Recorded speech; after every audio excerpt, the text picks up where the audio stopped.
Hola, bienvenidos to this week's Tarot Talk, where we are going to be discussing the transits taking place from April the 5th through to the 11th. I'm Aries, and this week is going to really give us a pretty mixed bag. We start off Sunday the 5th with the Sun in Aries making a square to Jupiter in Cancer. This is going to be happening at 16 degrees, and this aspect is going to highlight the space that exists between our impulse and our desire to be independent and sovereign and to spear ahead in life with the things that tether us on a more emotional level. We might find ourselves also feeling a bit more aggressively protective over the things that we care about, but mostly our impulses to lead and take action at this time might clash a bit with our better judgment and even the emotional intelligence that we have acquired from lessons past. So I know that maybe you might want to go fast and spearhead on a project or a decision or on a major change in your life. This square is saying consider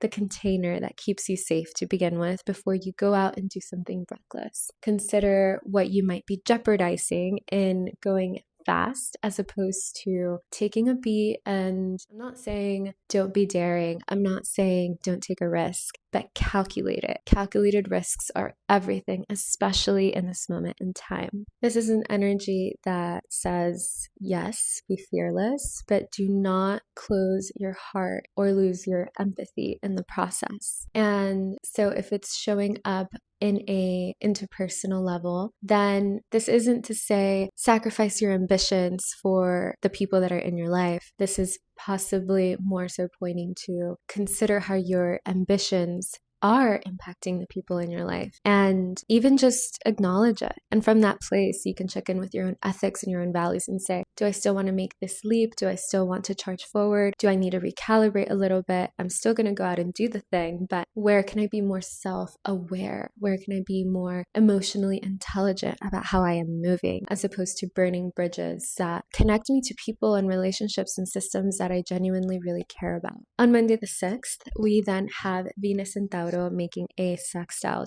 to the North Node in Pisces. This is happening at 8 degrees, and it is a moment where we are destined to have beautiful encounters with love, money, relationships, and there is an overall sense of beauty and pleasure in the air. On this day, our values might intertwine deeply with our etheric, creative hunger. So use this energy to create something beautiful that does reach you on this sensory level. Maybe you had a dream about something and you want to paint it. Maybe you have an idea that can boost a project further ahead for the better. Maybe you want to engage in a relationship or connect with someone in a way that is enthusiastic and grounded and connected to compassion and empathy. Whatever this might be, our tangible pleasures are really marrying our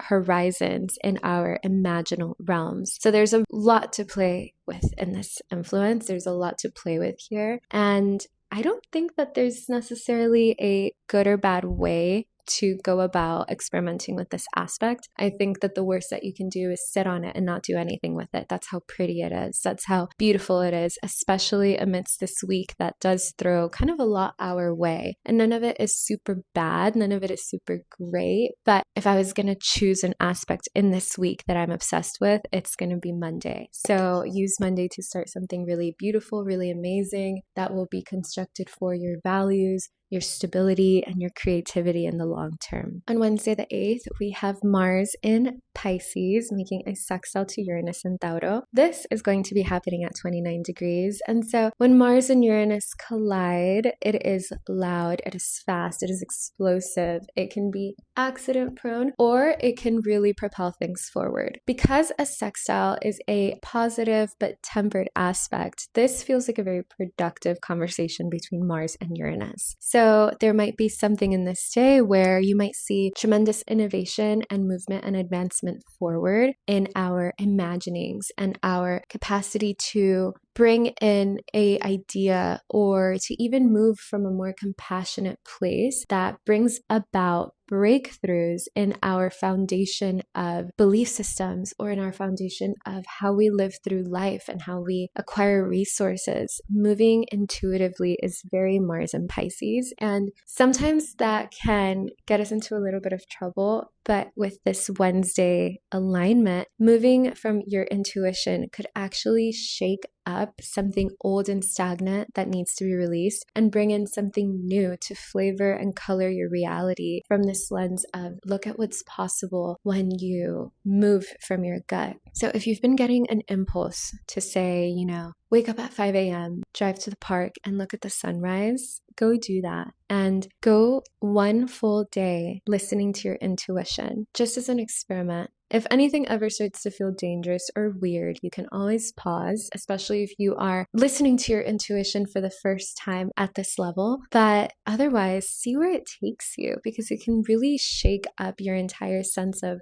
what you thought was possible. So this Wednesday energy, I also quite like. It's a little bit more electric. It's a little bit more weird, but it gives a lot of vibrancy to this week as well. Then on Thursday the 9th, Mercury exits shadow in Pisces. Mercury exits shadow at 22 degrees. And so the retrograde cycle is officially over. We are settling whatever confusion or mix-ups or hiccups might have happened since Mercury first entered shadow a few weeks ago. And we can finally move forward with whatever it is taking place in the Pisces section of our chart. Mercury in Pisces is artistic. It deals with the intangible realms and it communicates beyond logic and language. It shows us different kinds of languages, actually. Music, for example, that's a language. Astrology, that is a language. Painting can be a language. Dance is a language. So it goes beyond what we think is possible in communicating with each other. It doesn't have to be words on paper, and it certainly doesn't have to be logic and facts. It can be intuitive, it can be emotional, it can be whimsy. And so now that Mercury is no longer in a confusing retrograde state and moving through the rest and final degrees of Pisces, play and experiment with the energies that are here. Of course, Mercury is in its fall in Pisces, but that doesn't mean it is destructive or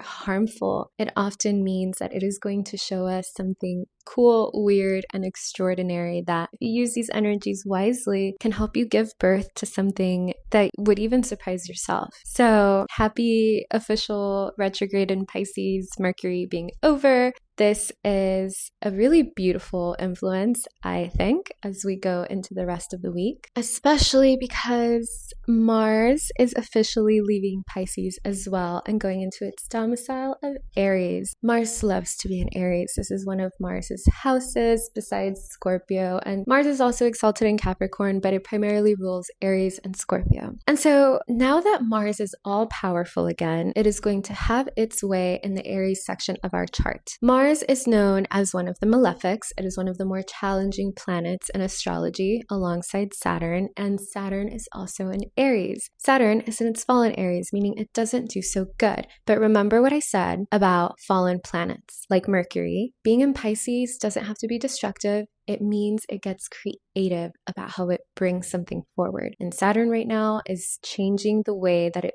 plays the game in order to survive, essentially, to continue to provide us boundaries and structure. Neptune is currently in Aries as well, which last happened during the last civil war that we had in the United States, and we are in a war right now. So on a world stage level, I'm not overly thrilled about Mars making contact with both Neptune and Saturn in Aries. This is likely going to bring about an escalation of conflicts. It is going to accelerate violence and potential systems burning to the ground. Government structures might continue to scramble as Mars's energy burns away any remaining semblance of control or order that was taking place here. But just like wildfires, after the fire, new life births. And what we are seeing now is the dissolution of an old system, grasping and scrambling for power, for control over people's psyche, and spreading fear and propaganda and wanting to remain relevant. I, as an incredible optimist, believe that one way this alignment can come through is that Mars will burn away any remaining level of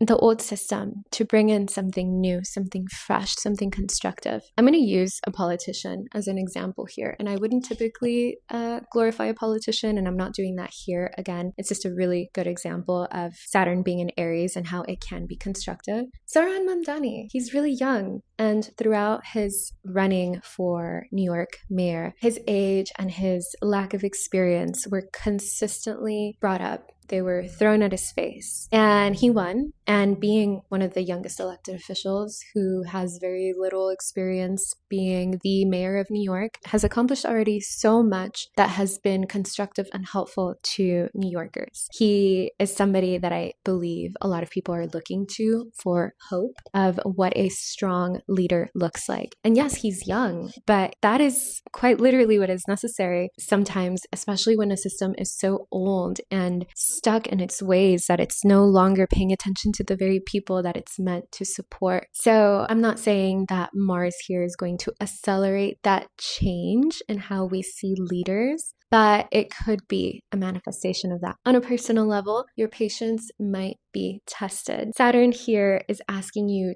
to slow down, have a system in place in whatever it is that Aries rules in your chart, to not go full throttle and to really take your time. Neptune is whispering little ideas and things from the ethers that are not always practical or realistic. And so Mars entering into the fire here is going to take whatever's in place and going to try to run with it. That might be the fire under your ass that you needed to get a project off the ground, or it might be the fire that burns you. Be patient. Consider your next moves. Mars will eventually conjoin Neptune and Saturn in April, and it's not going to be rainbows and butterflies. I'll just say it like that. It's not going to. So whatever it is that you can do to enable damage control for yourself and for your life, please do it. Be mindful of the battles that you are picking. Not everything needs to be a conversation. And use the Martian energies to your advantage. Let it light a fire under you that is constructive to creating more structure and discipline in your life, in alignment with your hopes and dreams for the future, and to being a leader for yourself, to being your own authority without it